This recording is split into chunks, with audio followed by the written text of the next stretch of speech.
Hello দর্শক বন্ধুরা, SR cartoon পয়েন্টে তোমাদের সকলকে স্বাগত জানাই। আর তোমরা যদি আমাদের চ্যানেলে নতুন হও তাহলে প্লিজ চ্যানেলটি সাবস্ক্রাইব করিও, আর ভিডিওটি ভালো লাগলে একটি লাইক করে দিও। আজ তোমাদের জন্য একটি মজার গল্প নিয়ে এসেছি। আজকের গল্প বামনের লম্বা বউ। তালদিঘি গ্রামে এক বামন ঠাকুর ছিল। বামনের কোনো কিছুতেই অভাব ছিল না। গ্রামের সব বড় বড় পুজোতে তাকে ডাকা হতো। গ্রামের লোকেরা তাকে সম্মানও করত, কিন্তু তবুও বামন ঠাকুর সবসময় মনমরা হয়ে থাকতো, কারণ তার বউ যে ছিল অনেক লম্বা। এই নিয়ে গ্রামের কিছু লোক হাসি ঠাট্টা করত। বামনের বউয়ের নাম ছিল গীতা। গ্রামের লোকের কথায় গীতার কিছু যায় আসতো না। গ্রামের অনেক মেয়েরাই তাকে নিয়ে মজা করত, কিন্তু গীতা সেসব কথায় পাত্তা দিত না। কিন্তু বামনের সব সময় মন খারাপ থাকাটা গীতা পছন্দ করত না, তাই সেও মনমরা হয়ে থাকতো। ফলে অনেক কাজেই তাকে দুর্ভোগের শিকার হতে হতো। একদিন গীতা পাশের বাড়ির ভোলা ময়রার বাড়িতে যায়। কি ব্যাপার, আজ আমার বাড়িতে সাক্ষাৎ তাল গাছের আগমন? তা বৌদি, কি মনে করে আমার বাড়িতে? বৌদি, কিছু মনে করো না, তোমাকে ঘরের ভিতরে ঢুকতে দিতে পারবো না। আমাদের ঘরে দরজা দিয়ে তোমার মতো তাল গাছ ঢুকতে পারবে না, দরজা আমার ভেঙে যাবে, এই আর কি। বৌদি, একটা কথা বলি, এভাবে কাউকে নিয়ে হাসি ঠাট্টা করা ঠিক না। কোনো একদিন দেখবে বিপদে তার সাহায্যই তোমার লাগবে। এসেছিলাম তোমাকে কিছু কথা বলতে, কিন্তু এখন তা বলার ইচ্ছে নেই। চলি তবে। কি দেমাগ দেখো, দেখলেই গা পিত্তি জ্বলে যায়। এরপর গীতা বাড়িতে এসে মনমরা হয়ে থাকে।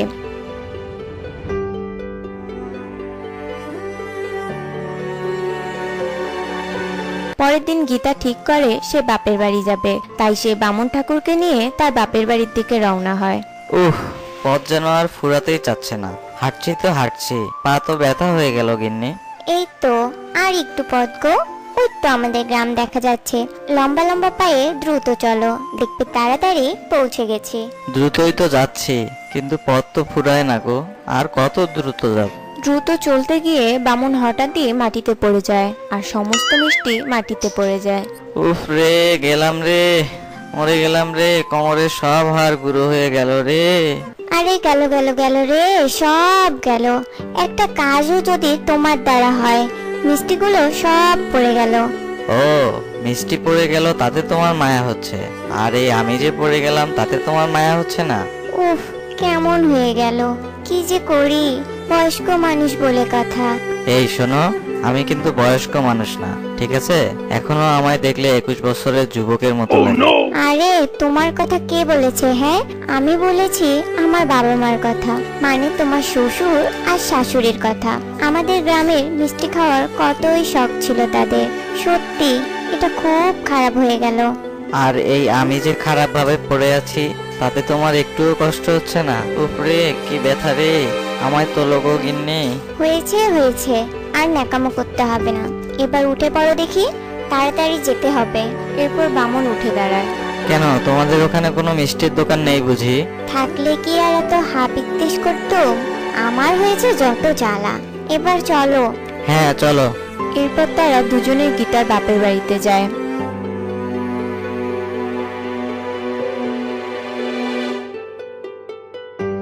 আর রাতে গীতার মা বামনকে খেতে দেয়। তোমার আর কিছু লাগবে বাবা? একটু তরকারি দিব? থাক, লাগবে না মা। লজ্জা পাচ্ছ কেন বাবা? না মানে মিষ্টি নিয়ে আসার সময় হঠাৎ কি যে হয়ে গেল। তুমি তো ইচ্ছে করে করনি বাবা। ঠিক বলেছেন মা, এটা যদি আপনার মেয়ে বুঝতো। এত বোঝাতে এসো না, মিষ্টিগুলো এখনো মাটিতে গড়াগড়ি খাচ্ছে। খুব খারাপ হয়েছে বাবা। মা, আপনিও আপনার মেয়ের মতো শুরু করলেন। বলছে কি বাবা, তোমার কোথাও লাগেনি তো? হ্যাঁ লেগেছিল তো, ধুয়ে ফেলেছি। মানে কি ধুয়ে ফেলেছো? গোবর লেগেছিল যে, ওটাই ধুয়ে ফেলেছি।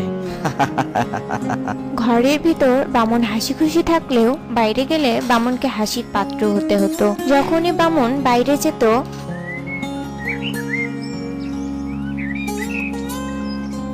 তখনই বামনের লম্বা বইয়ের জন্য বামনকে হাসির পাত্র হতে হতো। কি গো তালগাছের বর, কোথায় যাচ্ছ গো? সত্যি বামন ঠাকুর, আপনার সাথে আমাদের তালগাছ বৌদিকে যা মানিয়েছে, যেন তাল গাছের পাশে লেবু গাছ। সত্যিই গো, দেখার মতো। এসব শুনে বামুন ঠাকুরের অনেক কষ্ট লাগে, আর বামুন ঠাকুর তার কথায় পাত্তা না দিয়ে চলে যায়। এদিকে ভোলা ময়রা বামুনকে ঠাট্টা বিদ্রুপ করে যখন বাড়ি ফিরে এসে দেখে তার মেয়ে অনেক অসুস্থ। কি হয়েছে খুকির? জানি না গো, তুমি একবার ওকে নিয়ে ঋষি বাবার কাছে যাও দেখি। আচ্ছা ঠিক আছে, আমি এক্ষুনি যাচ্ছি। এরপর ভোলা ময়রা তার মেয়েকে নিয়ে ঋষির কাছে আসে। বাবা, আমার মেয়েকে একটু দেখেন, আমার মেয়ের কি হয়েছে? তোর মেয়ের এক কঠিন রোগ হয়েছে। বাবা, এই রোগ ভালো হওয়ার কি কোনো উপায় নেই? হ্যাঁ, উত্তরে এক নদী আছে, ওই নদীর পাশে একটি মাত্র তাল গাছ রয়েছে। তোকে ওই তাল গাছ থেকে একটি তাল আনতে হবে, আর ওই তালের রস তোর মেয়েকে খাওয়ালে তোর মেয়ে ভালো হয়ে যাবে। বাবা, আমি এক্ষুনি আনছি। তবে হ্যাঁ, মনে রাখবি, তোকে ওই তাল কোনো কিছু সাহায্য ছাড়াই আনতে হবে। এমনকি তুই গাছ বেয়েও ওই তাল আনতে পারবি না। এটা কি করে সম্ভব বাবা? এটা ছাড়া কি আর কোনো উপায় নেই? না, এর উপায় আমার জানা নেই। এরপর ভোলা ময়রা ভাবতে থাকে কি করে তাল আনবে, আর হঠাৎই তার গীতার কথা মনে পড়ে যায়। হ্যাঁ, এখন কেবল আমায় গীতা বৌদি সাহায্য করতে পারে। এরপর ভোলা ময়রা গীতার কাছে যায়। কি ব্যাপার, তুমি এখানে? আজ নাকি তুমি আমার মিনছেকে নিয়ে হাসি ঠাট্টা করেছো? বাড়ি বয়ে কি অপমান করতে এলে? বৌদি, আমায় ক্ষমা করে দিন, আমার আপনার সাহায্য দরকার। এরপর ভোলা সব কথা গীতাকে বলে, আর সব কথা শুনে গীতা অনেক কষ্ট পায় আর ভোলাকে সাহায্য করতে রাজি হয়। এরপর গীতা সেই নদীর পাড়ে গিয়ে কোনো কিছু সাহায্য ছাড়াই হাত দিয়ে তাল পেড়ে তা ভোলাকে দেয়। ভোলা সেই তাল নিয়ে ঋষির কাছে যায়, আর ঋষি ওই তালের রস ভোলার মেয়েকে খাওয়ানোর সাথে সাথে ভোলার মেয়ে সুস্থ হয়ে যায়।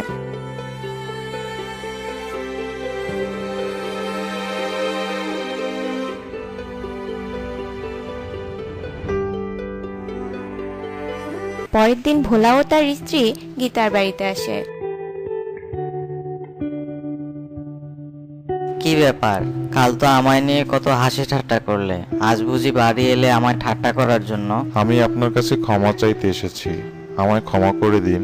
বৌদি, আপনি আমাকে ক্ষমা করে দিন। আপনি ঠিকই বলেছিলেন, কাউকে নিয়ে হাসাহাসি করা ঠিক না। আমায় ক্ষমা করে দিন। আপনারা আপনাদের ভুল বুঝতে পেরেছেন, এটাই অনেক। তো বন্ধুরা, এমন জুটি তোমাদের গ্রামেও আছে নাকি? থাকলে ঝটপট কমেন্টে লিখে ফেলো। আজ এ পর্যন্তই, আবার দেখা হবে অন্য কোনো দিন, অন্য কোনো সময়, অন্য এক মজার গল্প নিয়ে। সে পর্যন্ত তোমরা ভালো থেকো, সুস্থ থেকো। ধন্যবাদ।